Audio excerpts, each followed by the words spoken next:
Jeremy Hansen here from Fox Valley Technical College for Life on the Farm. And joining me today is Dan Smith. Dan, thank you so much for your time today. Yeah, thank you, Jeremy. Exciting day to be in Northeast Wisconsin talking about water hemp management. Dan, that was we're actually at a field event today, and that's what your topic of discussion is. And can you describe about the event a little bit more? Yeah, absolutely. So I'm Dan Smith. I'm a program manager for the University of Wisconsin-Madison Division of Extension's Nutrient and Pest Management Program.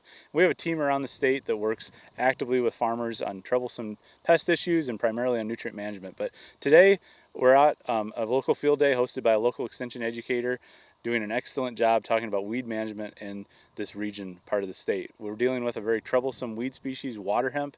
It produces a ton of seeds and presents a lot of challenges. And now that the soybeans are starting to move towards maturity, the water hemp plants are starting to take off a little bit in the summer weather, we can start to see them from the road even better. What makes water hemp so hard to control? This time of year we see the weed escapes, and the weed escapes happen because we've probably done everything right already, but the weeds are really tolerant to some of the tools in our toolbox. So what happens to a water hemp plant is now that we're moving into late summer, early fall, it produces 25,000 to even 250,000 seeds per plant. And that's a ton of seeds to manage in future years. Those seeds are going to stick around for a couple years regardless of the tillage system. If we're burying those seeds though, we do have a better chance of those breaking down over time, being fed on by the insects in the soil, that type of thing. But if we're leaving those on the soil surface, they're going to be able to germinate the next couple years and cause future problems. So think about this one plant in front of us. If it's a female plant producing seed, we could have 50,000 seeds right here in front of us to cause problems within a 10-foot circle.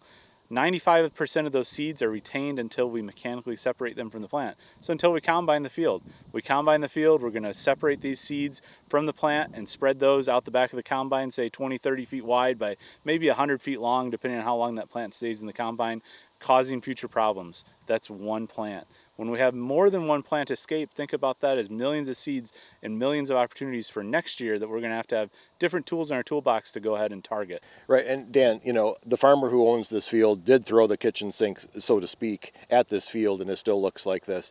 What are some of the other tools that you're referencing? Right, absolutely. I want to thank our host farm and all the collaboration today to bring a really successful field day, and great job by Scott, our local educator, to pull it all together.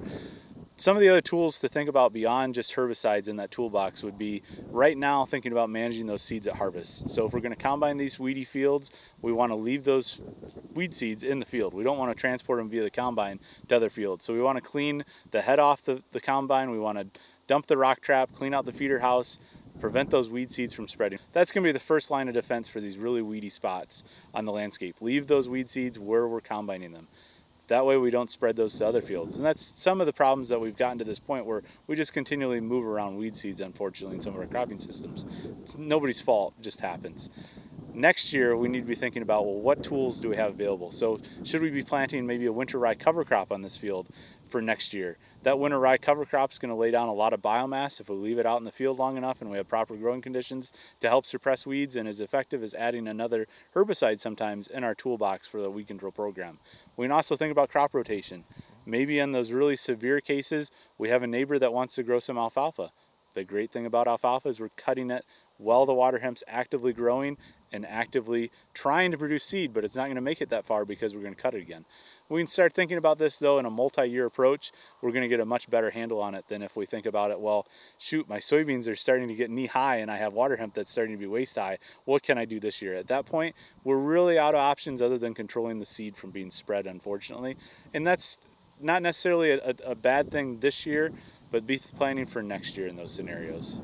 Dan, all wonderful points. I wholeheartedly agree with everyone that you said. So thank you so much for your input today, and it's really great seeing you at the field day. Yeah, thank you.